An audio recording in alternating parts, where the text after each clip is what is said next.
Isang araw, nagmamaneo sa naga. Pip, pip, pip, pip, pip, pip. Aking nakita, babae saksakan ng ganda.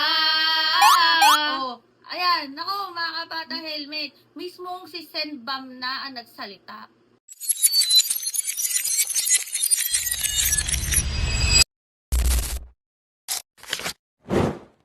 More like a reunion, honestly, no? Matagal na rin kami hindi nagkikita-kita. Napag-usapan rin namin yung mga nangyayari sa ating bansa, nangyayari rin sa iba't iba namin mga advokasya. Is VP Lenny still be considered as a frontrunner, sir, for 2028?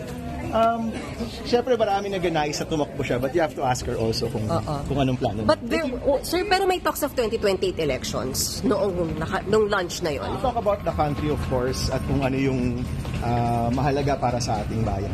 So ayan nga yung panayam kay Senbam, video ka pa, yung mga ambush interview talaga, no? Talaga naisingit at sinisingit talaga nila.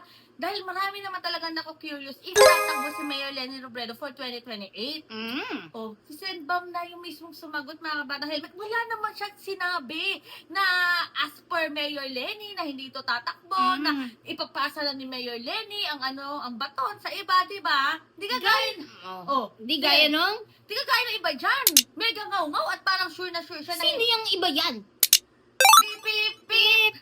Beep, beep, beep. Diba? Parang alam na alam niya at sigurado siya na sinabi ni Mayor Lenny na hindi na siya tatakbo for 2020. Wow!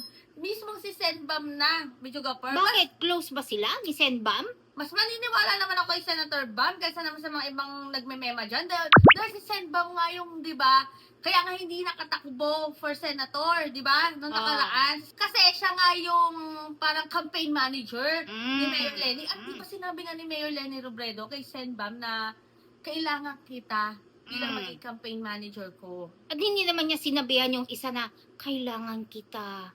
Yung isa? Yung isa? Hindi Sinabihan ba niya ng ganon? Nagkita ba sila? Hindi. Hindi ka nagkita. May nagkita ba sila? Wala ka siya sa picture Nagkausap ba sila? Di ba? Kaya ayun nga mga bata helmet, maging matalino tayo ha. Huwag tayo basta-basta nagpapaniwala sa mga kung saan-saan. At kung kanino. Kasi ganyan, di ba? At kung kanino na mga nagpapalaganap na kung ano-ano. Dahil ayan mas andun yung credibility kay Senbam. Mas maniniwala naman ako sa sinasabi ni Senator Bam. At mas maniniwala din ako, lalo na kung galing kay Mayor Lenny Robredo na hindi siya tatakbo. Di ba?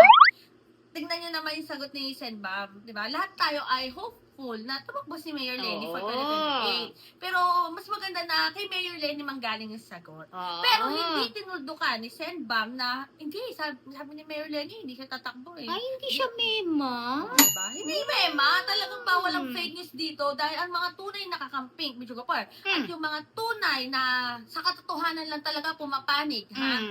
Hindi nagme-mema na kung ano-ano para lang mag-clout.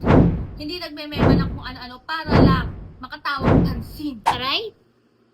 Aray? Kasi hindi papansin. Pero ayan nga mga bata, may comment nyo na kung sino yung sinasabi natin na mema lang. Papansin! KSB! Beep, beep, beep! Beep, beep, beep! Oh, basta, stay happy, stay healthy, and stay safe tayo as always. See you po sa next vlog. Ako po si BH. Ang ko naman po si videographer. Oh, basta. See you later, Nes! Laterness po! Ako Aking yung nakita! Babaeng saksakan ng ganda! Hindi ikaw! Ako.